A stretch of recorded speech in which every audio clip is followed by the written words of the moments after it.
Good afternoon.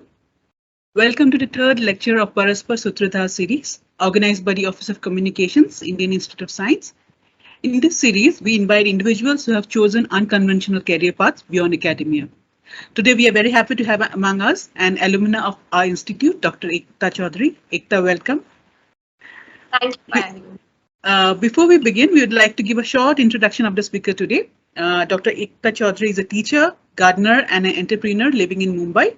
She started her career as a researcher and spent a decade studying ecology and sustainable farming practices among the communities in the Himalayas. After finishing her PhD from the Indian Institute of Science, Bangalore, she took to gardening full-time and started her own venture, Garden Up, a logical extension to her YouTube channel. Today, Garden Up content, services, and product through social media, workshops, online courses, and home decor stores cater to young Indian and international audience, helping them find greenery, sustainability, and balance in their lives. To facilitate better discussion, we have introduced a discussion for this series. My colleague Dr. Samira Agnihotri will initiate the discussion after Ekta's talk. Post that, we will be open for the audience Q&A. Ekta, we welcome you and please deliver your talk. Thank you so much for having me here with this then, Samira. Before I start talking about my journey, I think I want to tell people out there who might be PhD students, if you want to open your videos, you can let me see your faces, or if you want to ask questions, you can also ask questions at the end. But I want to tell you that I have been part of this journey. I have been through that. And when these guys reached out, I was really excited because I wish couple of things that I want to talk about today in my talk here, somebody would have told me when I was in my PhD, especially towards the end of my PhD. But before that, just a little bit of my typical CV that people want to know about. I did my bachelor's in life sciences, then I did a master's in environmental sciences, then I did a PhD here in IISc from Center for Ecological Science. And towards the end of my PhD, about fourth year of my PhD, I started this YouTube channel, which is called Garden Up. And in 2019, I registered the company in the name of Garden Up, which now has a retail store. We do corporate workshops. We have a book coming up, and we also do content for YouTube, for Instagram, for us, for third-party clients as well. Now, as the CV might sound something very simple and something, a typical CV might sound like, but behind this, there were a lot of challenges, and if I may call them failures as well, that I would love to elaborate about today. So when I started my PhD, in the second year of my PhD, when you give a comprehensive exam, towards the end of that year, I had given my comprehensive, I defended it. I was told that I could not continue that work because the government had taken away the permit that we had to work on elephant tusk. I was supposed to work on carbon isotopes for elephant tusk, look at their feeding ecology. But in December of the second year end, which was like beginning of third year, I was told I can't do that. This was also the time when IISc had come up with the rule where you have to finish your PhD in 5 years or 6 years, which essentially for me meant that I have probably another 3 years to finish a PhD with a topic that I had no idea about. My PhD advisor told me, okay, go look for anything you want to look for and finish your PhD on that. This was not the only challenge that I faced during that process. I ended up in Mudumalai, which is Tamil Nadu. Language spoken that I've never spoken before, English and Hindi being my primary languages. Trying to figure out the logistic that most PhD ecology students actually do there. I would set up plots for my research work, and next day I would find jungle fowl has eaten away the samples. Sometimes the rains would come before they were supposed to, sometimes the rains would come later than they're supposed to.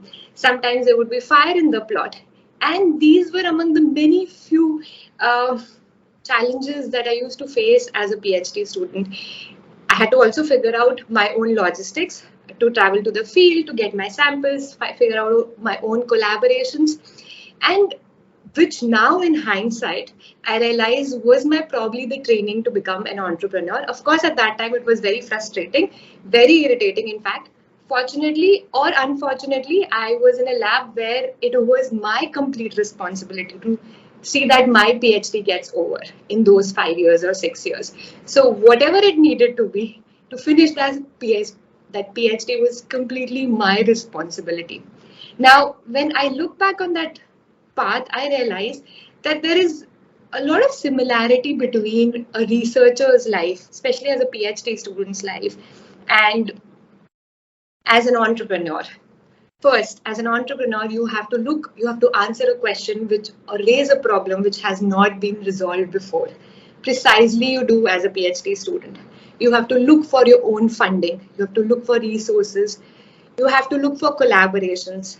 You have to look at the data, you have to look at the preliminary results, and then you have to look at patterns and see, okay, what could be done in this and how do you add value to the market? I know it sounds very easy today, but this training of those 6 years were very frustrating. And there were many times when I felt that I was not meant to be doing this and this is not going to work out for me. So when I finished my PhD and defended in 2019, I had two things to decide. Two options that I had. Either I continue pursuing academics, and as you all already would have known, and if there are any first or second year PhDs, if you don't know that already, to apply for a faculty position in India is not the easiest thing. Even when you finish your PhD, you have to probably do a bunch of postdocs. And then if I had chosen that path, I would have to go again through, would the research work out? Would the results be good enough to be published in a good enough journal for me to go into a good enough institute to be a faculty position? Or something that I had started about 2 years back in 2017 as a YouTube channel, should I experiment with that? Now, both these paths had risk with it. The only difference was that taking up the garden up route, for me, I felt that I would have more control on things. Where on the faculty position path, I felt I did not have that much control and I was not really enjoying that uncertainty. Of course, as an entrepreneur, somebody who starts their own venture, there is a lot of uncertainty. You have to make sure you have salaries, money enough to pay salaries for the entire year before you hire people to work for yourself. You have to make sure you have enough business that you will be able to sustain. You have to also find investors who will be ready to invest in your idea and help you expand your business. But although I think I was also naive at that time, I didn't know about those things, but I thought I will be okay taking this risk because in my head, I was always evaluating my risk to regret ratio. I was like, okay, this is risky, but if I don't do it, I'm definitely going to regret it.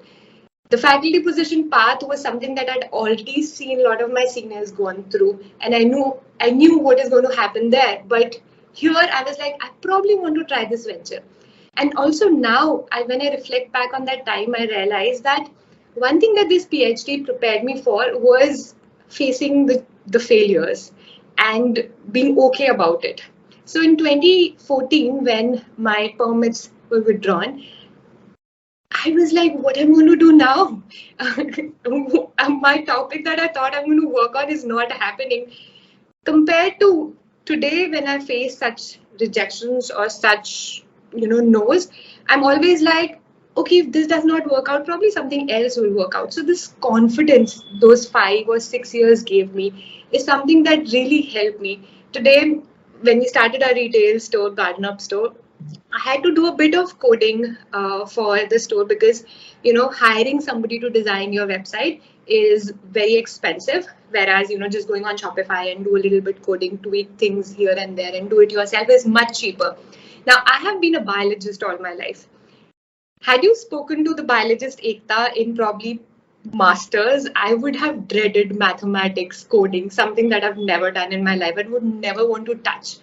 But the PhD, because you have thousands of data points, you have to do lots of statistics. And I think figuring my life through the program, was much more difficult than coding for an e-commerce website, which actually makes money.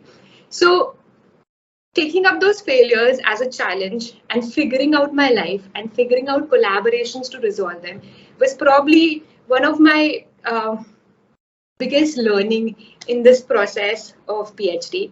And today we have grown up to be a team of about 7 to 8 people. We work with freelancers, and what we continue to do at Garden Up is we look for a niche, a question that has not been answered.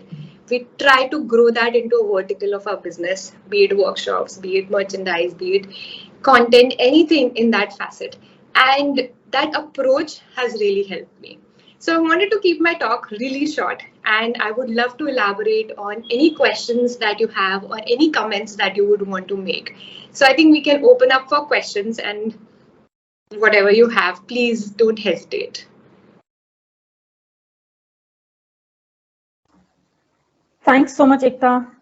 Since I'm your discussant for today, I'll ask you some questions before we open it up to the audience. I hope that's okay. It was so interesting to learn about your academic journey and your journey out of academia as well. But I have some specific questions that might be of interest to the audience right now. Yes. Did you ever experience imposter syndrome? Yes, I mean, CS, I don't know what the other departments, but CS was like full of people who Imposter syndrome. yes, overachievers. So, I mean, Samira, probably you can also give a brief description of what is imposter syndrome, and then probably I can expand. Yeah. Yeah, so for people in the audience who don't know what imposter syndrome is, it's basically when you feel like an imposter in the position that you're in, because you feel like you're not up to it. Please correct me if I'm wrong. This is a very non-technical description of imposter syndrome. And it's called syndrome because it's not true. It's something that you feel, or that, it's something that you're going through, but it doesn't really match up to your actual caliber. Others might not see you as of low, as of under. Others might not undervalue your work, but you tend to do it because you keep comparing yourself to what's going on around you. And imposter syndrome, the way I understand it, has come up because of the pressure of academia, the publish and perish or perish pressure, and the general pressure to produce outputs and to not look at failures as also a part of the scientific research process. So I think I'll stop here about imposter syndrome. A little history. So most of my school life, I was not a good student. Somebody who would just manage to pass. And sometimes I might even like top that subject, and the next semester I might just like flunk or barely manage it.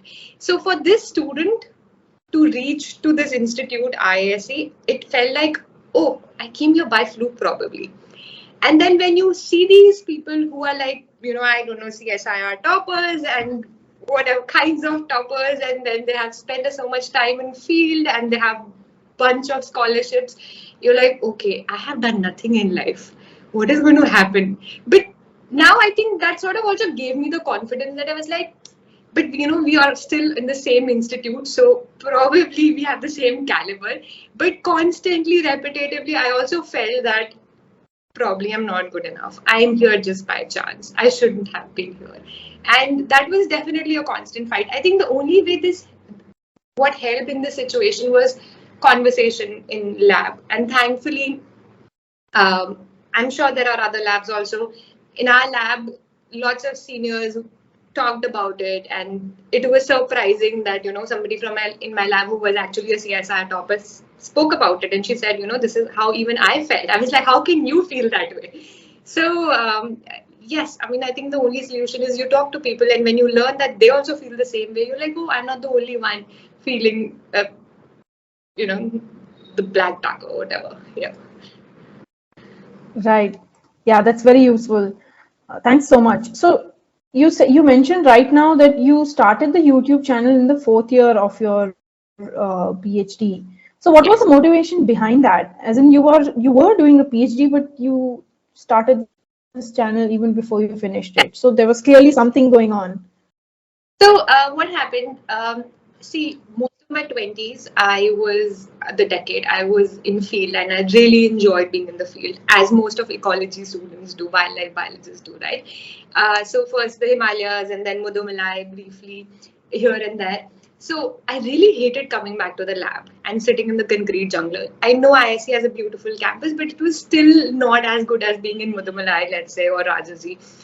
And then I was like, okay, I need something to divert my mind. I was not enjoying that statistics or the softwares or whatever. So what started as a few clippings from the campus grew into 40, 50 plants in the hostel. I really enjoyed having those plants. And then, like most people, I also had questions. Okay, there's this aphid, there's this millibug. What should I do with this plant? I went online like most people do, and the researcher in me again, looking for a niche that has not been answered. I was like, everybody's talking about it like it's a protocol. Remember that bad science laboratory 11 standard you do for the boards, where they don't, at least where I studied, they didn't teach much in the laboratory. They were like, put HCl, put this iron piece, and this will happen. So it was like a protocol. Nobody was talking about the why of it. Why do you do this? Why do you take a cutting? Why do you put it in water? The growth hormone comes, and that's how the roots come. So I often found myself, I was going to Google Scholar to actually learn basic things of, why this is happening in gardening. So I identified that definitely there was this empty niche that hadn't been attended to. So I was like, and this is the time 2017 when blogs were working out. People hadn't started vlogging, like the video format. So writing is not something that I enjoyed so much as much I did talking. So it's like vlog is something I might be comfortable. So I remember on Sundays when nobody would come to the lab, I would tell people, don't come in the evening. I would want to shoot a video. So first I didn't show my face because of course, I was trying to control the variables in the video that, if you show the face, you'll have to sync the video with the talking bit. So you have only the audio. Right. You don't even have the audio, just have the music and thing to be done there. So, again, the researcher, reduce the variables in your experiment and slowly increase the variables. So that's how it started. Yeah. Nice. So you were treating YouTube as an experiment initially, at least. Yeah, it gave a lot of data for sure, which I didn't know at that time, which helped me take some decisions for sure. Right. So deciding not to pursue academia is a very big thing. It's a very big decision. What were the immediate consequences of this, and how did you overcome any challenges that might have arisen out of you taking this decision? Yeah, so see, definitely academia is something that is socially celebrated in our society. If your daughter is a professor, is something your parents would proudly want to tell people. And when you decided to go, the other way and say, I'm going to make YouTube videos, they're like, but you don't have to do a PhD for that. You could have just done with a bachelor's. Why, you have wasted all your education to do this. So at some point I did try explaining, and then at some point I was like, okay, I'm not going to explain stuff to people. I'm just going to do what I want to do about it. And then things did work out, and recently we have learned how social media data is something that everybody, all big businesses are depending on to learn. You would have seen these words like target marketing and all that stuff. That all these ads you're bombarded with. That's all the data that you also get access to, and you understand who's your audience. I mean, there are a lot of smart things that are happening behind just the tag of YouTuber, which are very difficult to explain and be like, I can use my academia brain here and do much more out of it. But yeah, so to some length, I did explain it to people who mattered, like my parents and my husband. Now my husband. But to most people, I was like, this is what I do. Deal with it. Right. So did you consider any other options when you were taking this decision other than gardening? Did you consider anything else? Most of my research life, I thought I'm going to do the typical way, either become a scientist or apply for a faculty position. But when I came in my 4th year end, like when I started working on the writing, I did not enjoy writing so much, and I was like, I have to look for something else. So there was a lot of science communication which was picking up at that time. A lot of my peers were joining these big journals for the writing work of it, and I was like, I don't enjoy that either. Thankfully, the vlogging format came in. And I have to also mention here that I always thought research, and I continue to think that research is probably one of the oldest form of content that is known to us. See, what is content deliveries? Because I'm in a business of content now. Um, See, when you the same research work, when you write for funding, the style, the packaging changes. When you present it as a popular science talk, the format changes. When you present it as your PhD defense, your packaging changes. This is precisely what content business is also about. Depending on your audience, you decide how do you want to tell your story. Now, the formats also of the story could differ. It could be something like a written format, which is a blog, a newsletter, or it could be a video format. Of course, the formats also change, but this entire thing about content is very much like we do in research. Depending on the audience, you see how do you want to deliver your story. That's a very interesting take on things, Ekta. Thanks. Yeah, I had a couple of more quick questions. During your talk, you mentioned your risk and regret ratio, right? Was that the word you used? Yes. I'm not the first one. I'm sure there are other people also doing that. But I was like, okay, going the academic way is definitely risky. You don't know where you're going to land. Because thankfully in CS we used to sit for those faculty presentations, right? People who are applying it for a faculty position. So you would see their presentations and see what they have done. So it seemed that there are a lot of factors that determined if you become a faculty or not. So I was like, okay, this is also risky. I will invest another 5 years and I don't know where that's going to go. This is also risky because it was just, coming up. I was very fairly sure that just YouTube is not what I'm going to do. I was like, okay, I have access to the audience this way. I understand. I'm able to connect to people of my age who have probably the same kind of preferences. But I don't know what I'm going to do there. So both of them were risky, but I was like, if I don't do the latter one, I'm definitely going to regret it. So let's try it. And if it doesn't work out, we'll do something else. Yeah. Right. And I mean, the reason I mentioned this risk to regret ratio is because people usually do pros and cons, like when they're taking these decisions, they make lists of pros and cons. But I think after listening to you, it would be useful to also have a parallel list of risk and regret, which may not be the same as the pros and the cons, right? Yes. So it's interesting to think of whatever decision you're taking in this perspective also of risks and regrets. Yeah, if you do cons, then you have to add weights to it also. Because they can't have it can't be an average, right? So you need to know what is the bigger con for you. And I think that's where regret comes for me. Yeah. Yeah. Right. And before we open the question and answer session up to the audience, just a last question from me.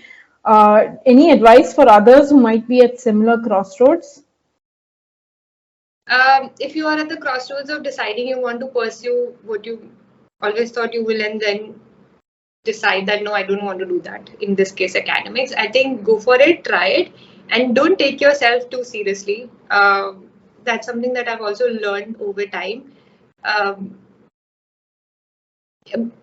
So I also feel that academic institutes are sort of like a closed ecosystem, and you meet the same kind of people. Everything is like, it remains uniform that way, right? So your real exposure to, there are lots of things happening outside. Open yourself to that and be open to experimentation.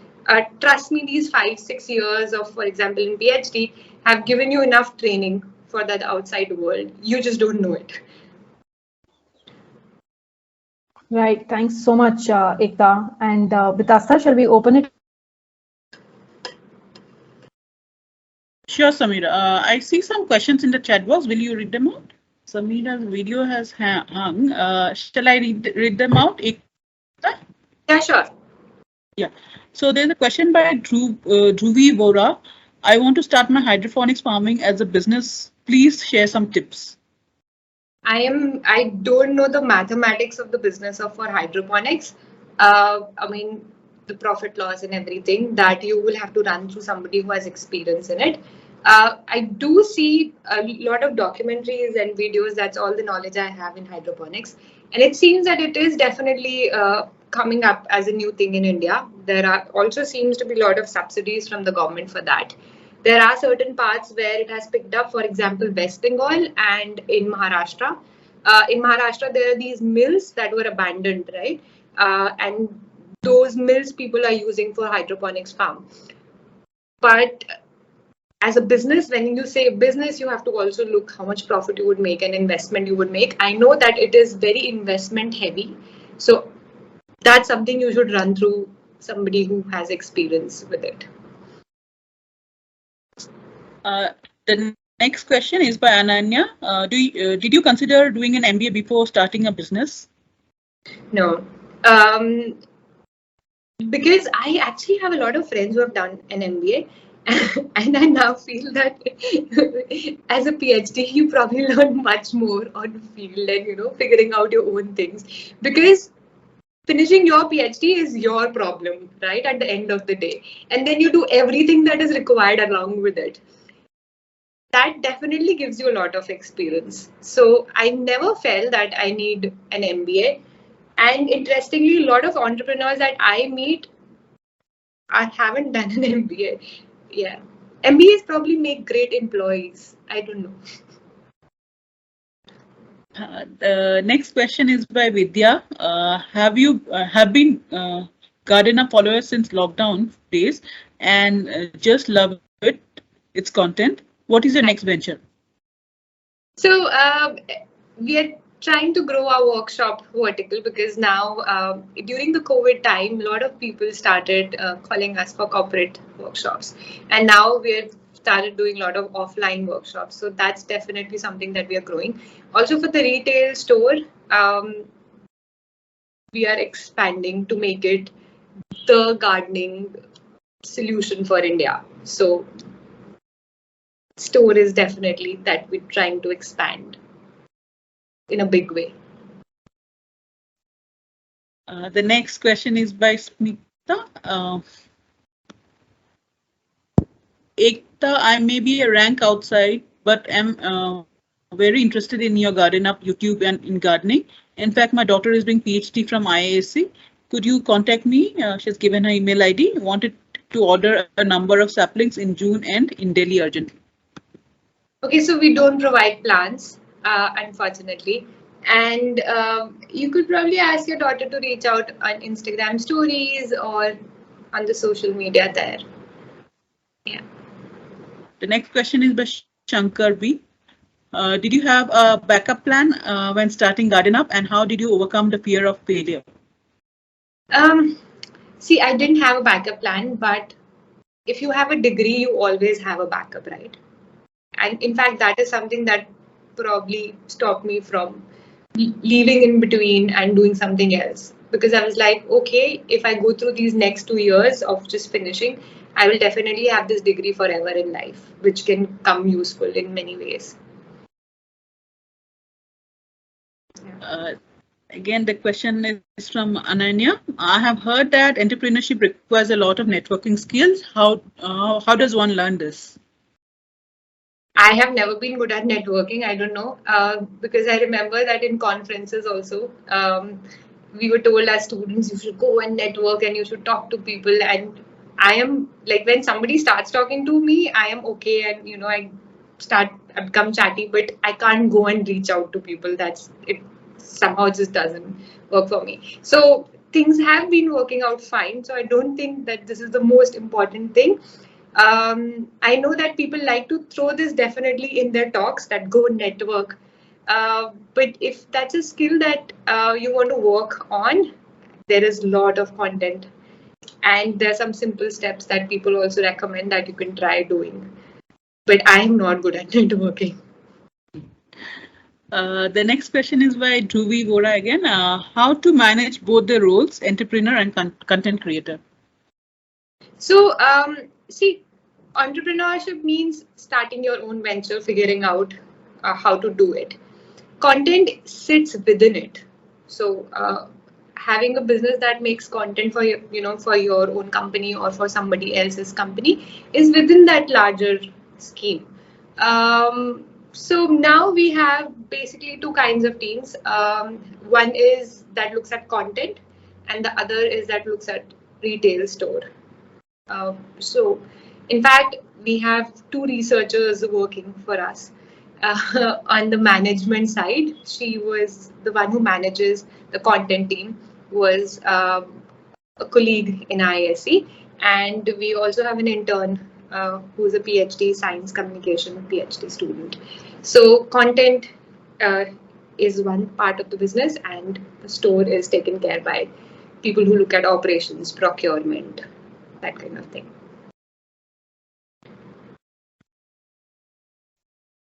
Does that answer the question? I think so. So there are two more questions in the chat box, but I would also urge people to, ask your questions yourself. You may raise your hand and unmute yourself and ask the question. But there are two more questions in the chat box. I'll just read them out. Do you think it is advisable to, this again by Ananya, do you think it is advisable to do a PhD if someone is unsure about academia? Okay, so that depends at what stage. And also this answer would vary between people. There were people who started with me, left in between. Some people defended their comprehensive, then also left. Some people left in their third or fourth year. So I think generally, if I have to give a neutral answer, it would be, it depends on what you are. If you're already invested, you've already done your data collection and you have to just, write, then of course it's better to finish it.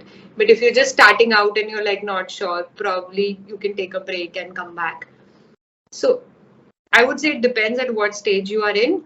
Definitely, it is a big commitment. I think of it like marriage, where it is a long commitment and you don't know how the journey is going to be. And it involves other people as well. It's just not you. So if you are in doubt at the early part, it's probably okay to take a break and then see how you feel about it. I have seen people coming back to research. Yeah.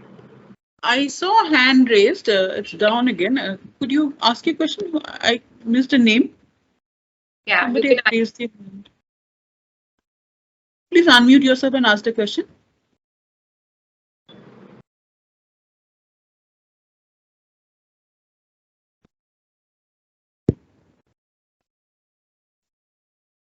Okay, there are other questions in the chat box. How hard was financial funding convincing investors? So so we started with the content business, right? The first 2 years, and it's a good margin business. It's something that if it works, and if content does not work, then it just falls flat. So what we did essentially, is that whatever money we made from content has very low investment, by the way. If you are somebody considering doing that, so when I finished my PhD, YouTube had spotted me, and on YouTube channel itself, YouTube the company, and they reached out for a 1-week training program. So they trained me for a week, and they do that for 12 creators every year. So they trained and they also funded my equipment. So the initial investment, it was about for 1,40,000 rupees. That included the software I needed for editing, the camera, the lenses, and that 1-week program was about general filmmaking, how to write a script, and how to tell your story. So that initial bit came from there. 2018, I had submitted the thesis, and within that year, only in a month's time, when I was finishing submitting my thesis, YouTube guys had contacted, and then I got that 1-week training. And 2019, when I registered the company and did all of that, I also defended that time. I had the basics that I needed. So then the money that I made out of that content is what I've reserved for the store. Retail store is something that requires a lot of money, because you have to do marketing, you have to take photographs, you have to procure samples, you have to warehouse the product, you have to pay for logistics. So that's how the money flow came in. The next question is by Vansh. I am interested in gardening for hobby.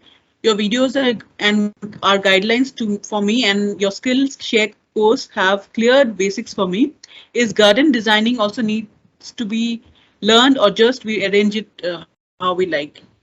You arrange it the way you like it, because I think they they flourish when you don't try to control so many things. I don't like perfectly manicured lawns because it's a natural system, right? You let it be the way it is, but it's a personal choice. If you want to have a proper garden design, like the British cottage designs that people do for gardens and stuff, you can do that.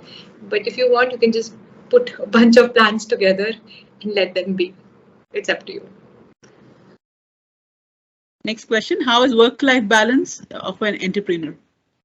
It's horrible. um, so we have been trying to do it better. My husband is also my partner in business now. He also has a corporate job, so we have to for sure find a balance that we can do everything and also have like a personal life and have a life with our family, our parents.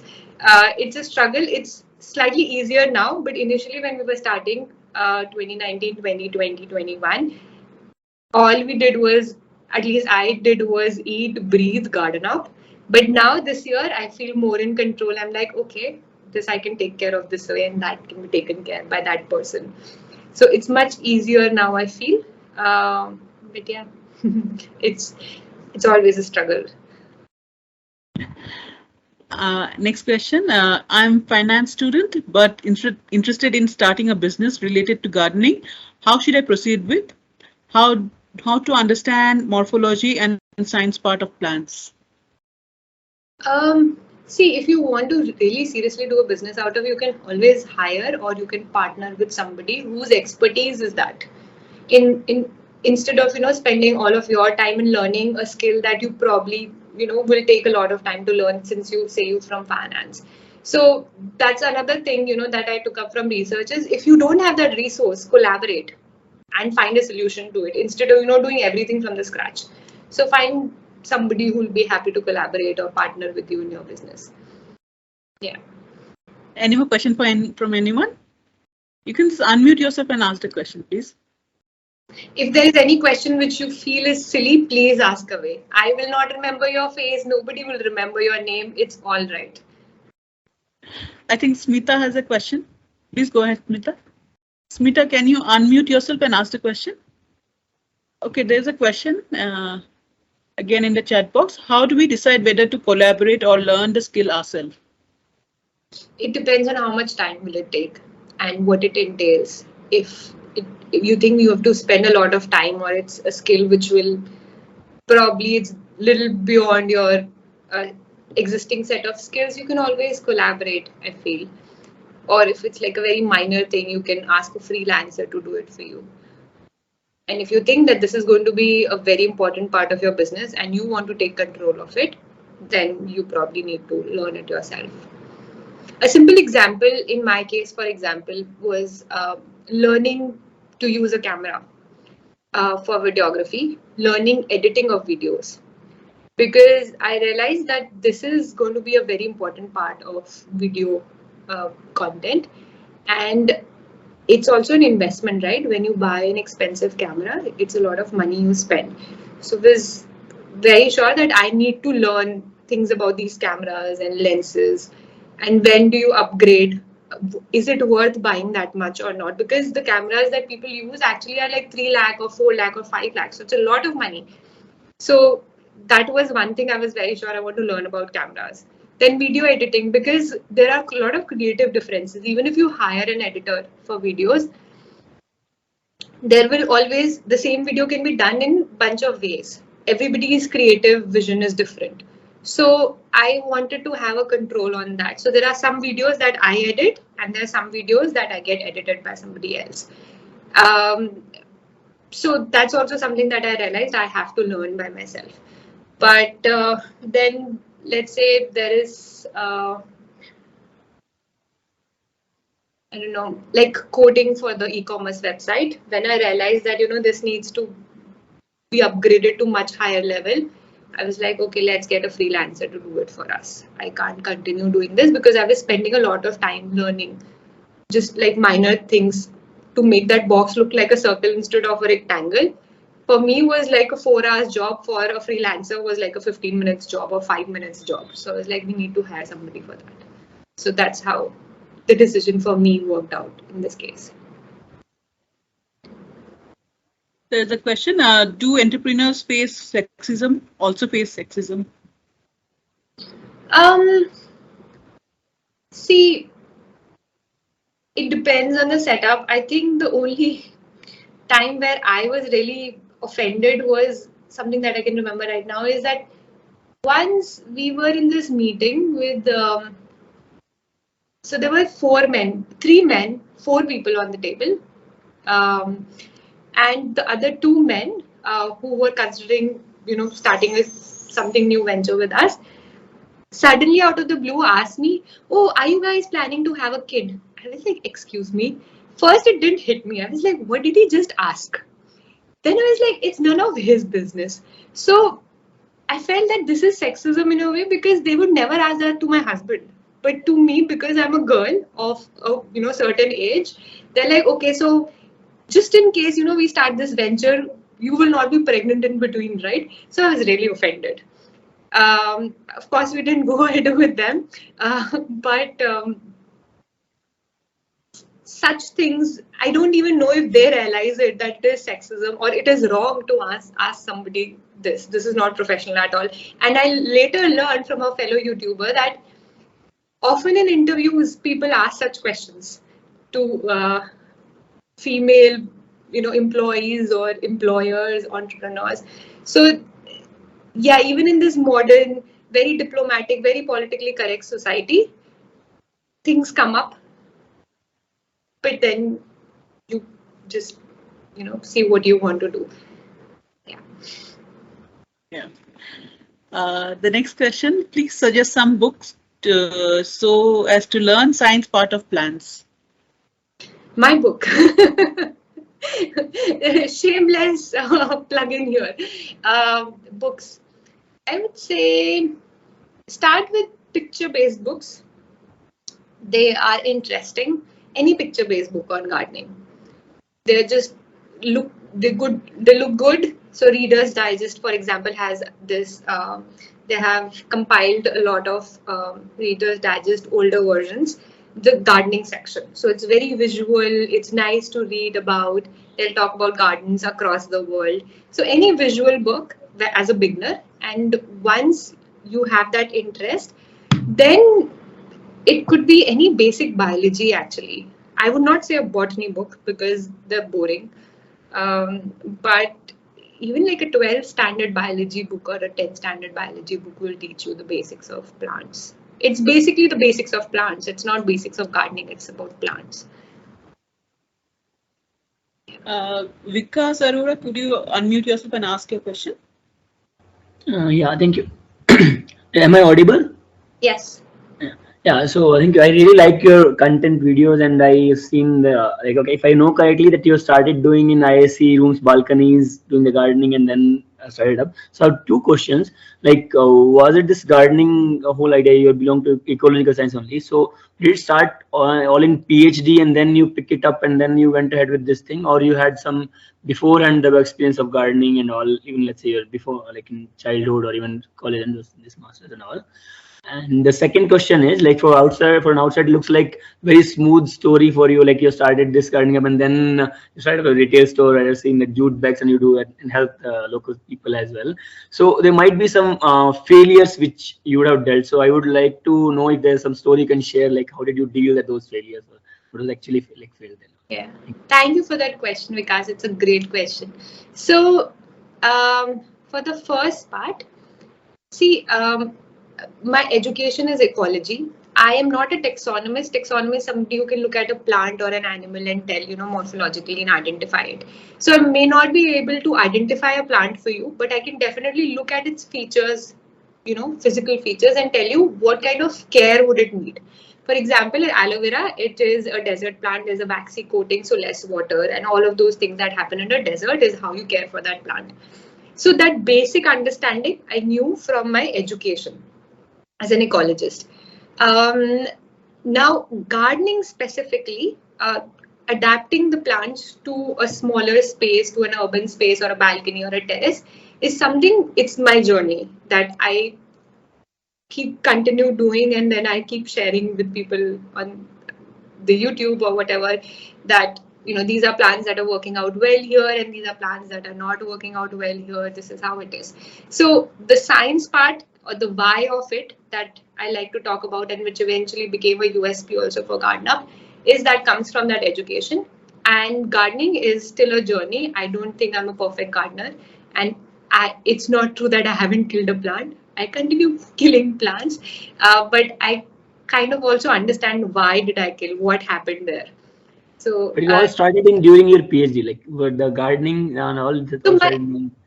So my exposure probably comes from my family background. I come from a community of farmers. I'm from Haryana, and that was always a part of conversation. Fasal kaisi aayi, kaisi nahi aayi, all of that bit.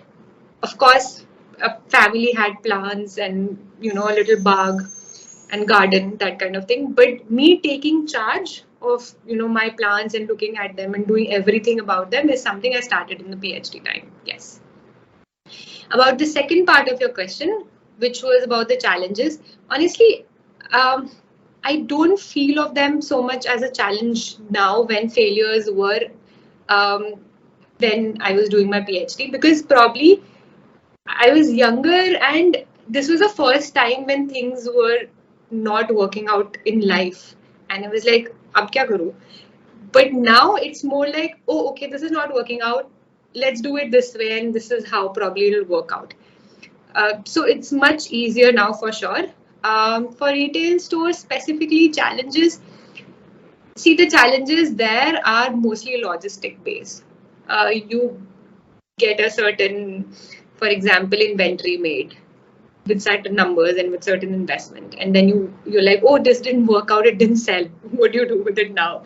Or you've paid a warehouse for it, you have paid people the labor for it, all of that. So that's a risk, which is always a challenge for any business who is into goods.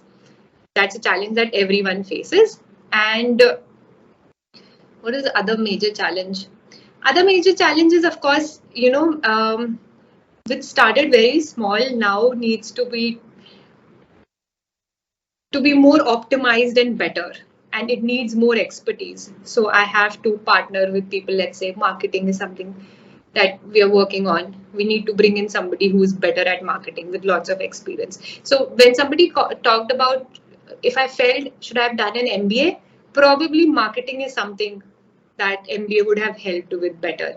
But then we can partner, we can get somebody to help us with the marketing bit. So these are small challenges that we continue to face, and we find a solution for them.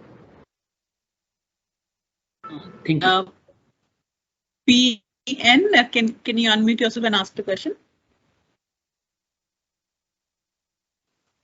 Hi, Ekta. First Hi. of all, thank you for GardenUp. I love the channel and I keep recommending it to all my friends also. I have one question. How do you decide or map out the content for your channel? Like, how do you decide what to put out next? What would be more suitable or well received? See, initially it was so now it's going to be YouTube channel is going to be 5 years. The first 2 years of YouTube, I think, was something at the whim. I was like, okay, I want to make a video about it. Let's go shoot and make a video out of it. Then when it grew and I was doing a lot of things, there was more of a structural approach to it.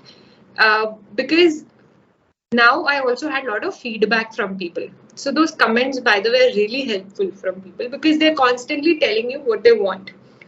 So I was like, okay, basic gardening is something people want to know, how to take a cutting, how to grow plant from a seed, how to use a tissue paper method. Then there was another thing that people just, where I wanted to share with people that, hey, I'm growing this and this is how it works. So the vlogging segment. Then something very personal that we recently started because of the science background was I wanted to share with people about plants that you see around yourself, for example, lantana, parthenium, eucalyptus, which have a lot of story behind. And because of the science background, we can, me or my team can go through those research papers and make a simple story, a popular science story for the audience. So now I look at it as three things, Garden Up does: basic gardening, vlogging, and the science videos. So now then, we constantly think of what are the ways we can go about it and add value to people's life. Vlogging is something that is completely spontaneous. That happens like, okay, I'm growing this, let's shoot, or this plant is dying, let's shoot. Basic gardening is where we look at the comments and we see what are the problems people are facing, and then we make a video out of it. And Beyond Garden, which is the science series, is about like the science story of plants. So that's how the decision making generally happens in the content part.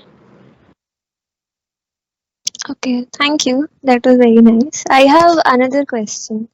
Like, being from a research background, have you considered a research kind of approach to gardening? Like, What do you mean by something that maybe like a sample study for like addressing some specific kind of problem?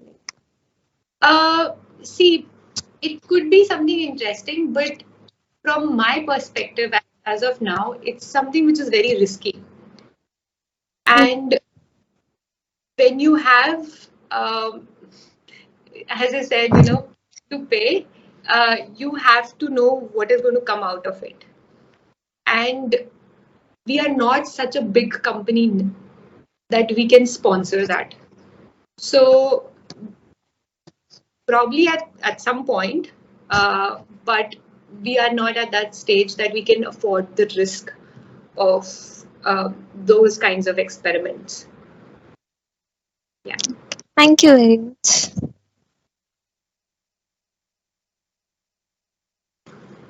There are questions in the chat box. By one question by Pankaj.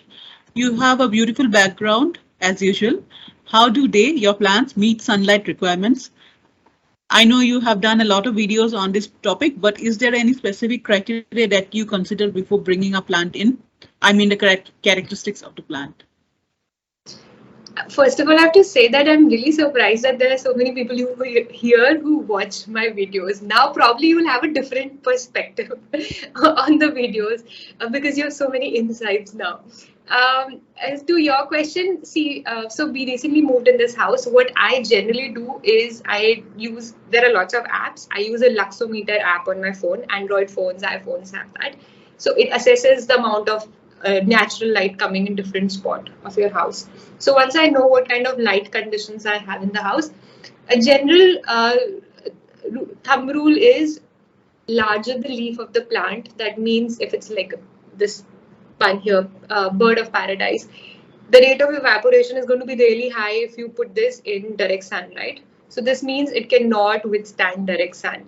That's why it's kept inside and it's not kept in the balcony. But if it's, let's say, an aloe vera or a waxy coating plant or a desert or cacti, you know that it is used to high intensity sun. So you keep that outdoors in direct sun.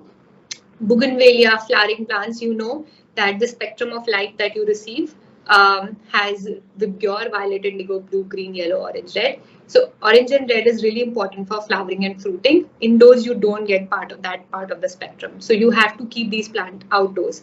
So all the flowering plants go outdoors, all the fruiting plants go outdoors. Large leaf that people like to call as indoor plants, I keep them indoors. Preferably next to a window, like you would see the lighting on my face is different on this side and this side. So this is the window here. So that's why this is kept next to a window. But on the top, there is a syngonium and bunch of money plants also. They can still do okay in low light conditions. So they're away from the window. So that's how I mostly, in my mind, space out plants. The next question is from Vivek. Is Garden Up all about in-house plants? No, it's does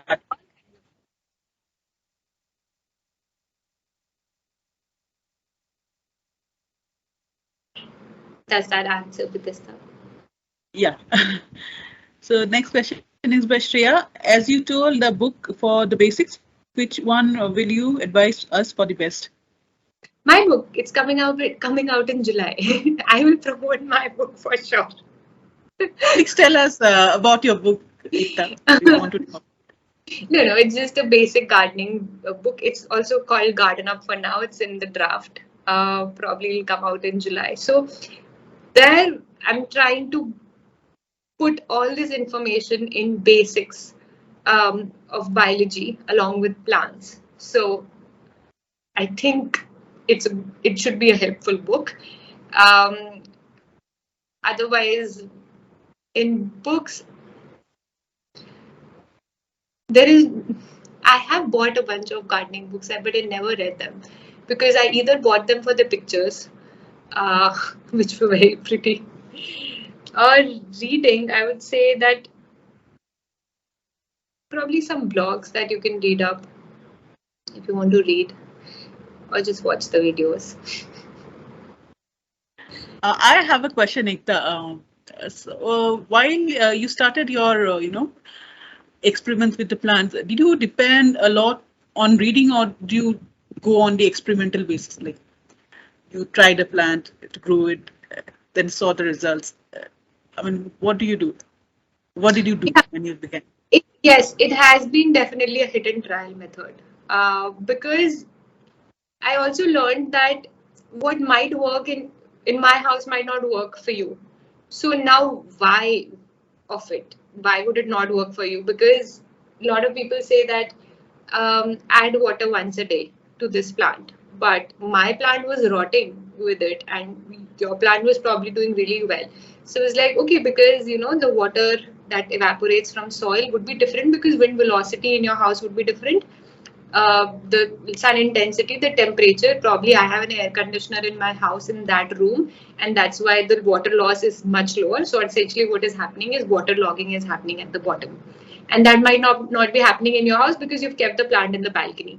So this has been definitely experimental. And what has been a challenge for me is to bring that out in my stories when we write a blog or we do a video or whatever. How do you make people aware of it? Because that's part of that story writing, right? The content that you make without making it look boring. So yeah, that experimentation continues to happen.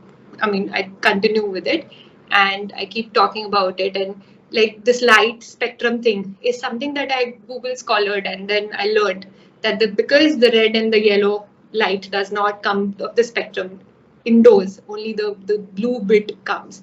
So leafy plants do okay because plants use the blue part of the light for leaf growth and the red and yellow for the this. So when I face a problem, I go on various platforms online. I try to look it up. If there's no scientific explanation, then I go on look for research papers that why this might be happening.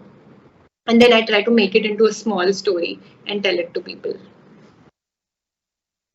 So we have Vikas Arora's hand up. Vikas, you can ask your question. After that, we'll take 2 more questions from the chat box. Then we'll close the session for today. Vikas, please go on. Yeah, it's going already interesting. So just wanted to have two more questions. So thing is, like, you are doing this planting and garden up. So this is like experiment of like few weeks to a year actually. So this you would have learned the whole patience through your like doing research and PhD and all. So you can comment about it. And the second thing I want to know is like the content creators. So let's say they have to have regular contents usually. Let's say 52 in a whole year. Let's say for example. So, but every time it will not be very interesting or something. But for the regularity, you have to keep it something there. So how do like you guys always interested, I'm saying, but like the people, how do they deal with it? Like they have to patch up few more things to make the video interesting or something. So how do they deal every time with the regular contents? Yeah, thank you. Your first question, I need more clarification. I would need to know it. I didn't understand. Yeah, so I'm saying like for any gardening experiment, you will take some few weeks to a year, I'm saying, to learn about it, how it is dealing. I'm saying, so for the patients, it will like, did it come to like you're doing research life in PhD, or like how do you means okay, that is already some need, you need some good amount of patience there. I just want you to comment on it. I don't, it's not a question I'm saying. Yeah, and the second part is there. Okay. So about the patience part, see,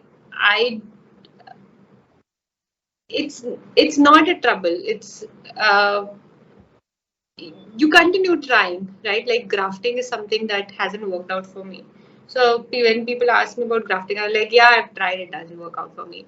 Bonsai, I'm like, oh, needs a lot of patience. I can't try it. People are like, why don't you try bonsai? I'm like, I don't want to try it because it seems very boring. Because I also went to Japan during my IISc time for a different a fellowship, this student travel that they had, and there I saw how patiently people were onto it, and it took years to make a certain plant look in a certain way. I was like, okay, this I can't do. I don't have patience for it. So yeah, there are lots of things in gardening. That flowering plants, for example, it's something that I have graduated to over time. I was initially doing lots of edibles and ornamental plants, these ones, the leafy ones, but not too many flowers. Only recently, in the last 1 year, I've started growing lots of flowers, and I figured what works for them and what doesn't work for them. And I think it's a journey, it's a process. It takes time and it will continue. For your second question, I forgot the question. Uh, can you Yeah, remind me? about the regular creating the contents. Yeah, so it's Uh, something interesting. See, it is something that would vary between people. For me, because I came from a place where I was not very happy doing what I was doing, the research, statistics, and data, and writing. That was a boring bit for me. Because I started from there and I decided I want to do something which makes me happy, the YouTube part. So I still abide by it. I do things that I think that are nice and will make me happy. I still don't go out and make content because I have an algorithm which is like, okay, if you don't post, you're not going to be recommended.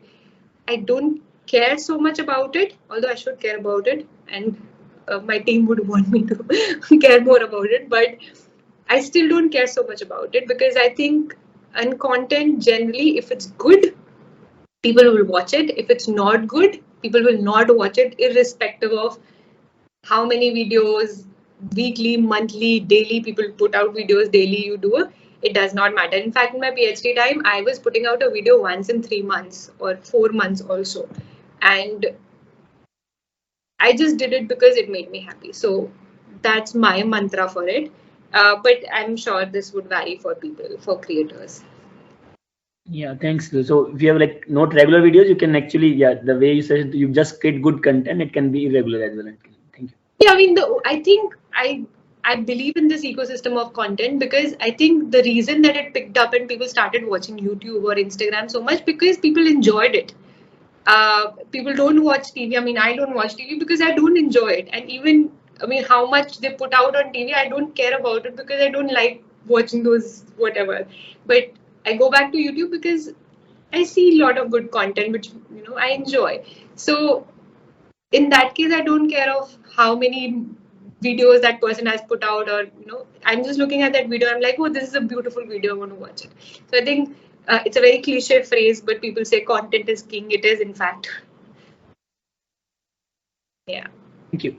There are a lot of questions in the chat box, but I'll just pick up two because you have answered most of it in your other questions. There's a question by PN. I don't know the name. Do you consider doing an audiobook version? If you haven't already, your voice is very soothing. Thank you so much. So for the book, there is going to be an audiobook version. There's going to be a Kindle version. Yeah. So these people, by the way, the publishing bit, they have their own set of things. My work was, so they commissioned that book, and when it was written and when I submitted, then it became their problem. So they will do the audio and Kindle and everything because that's their job.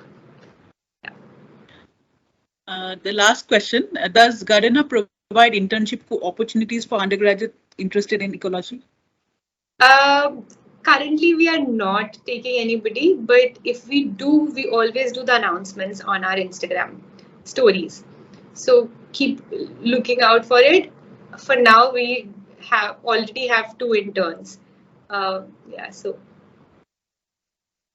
Okay, maybe we can take the last question by Shreya. Shreya, please go on. Unmute yourself and ask the question.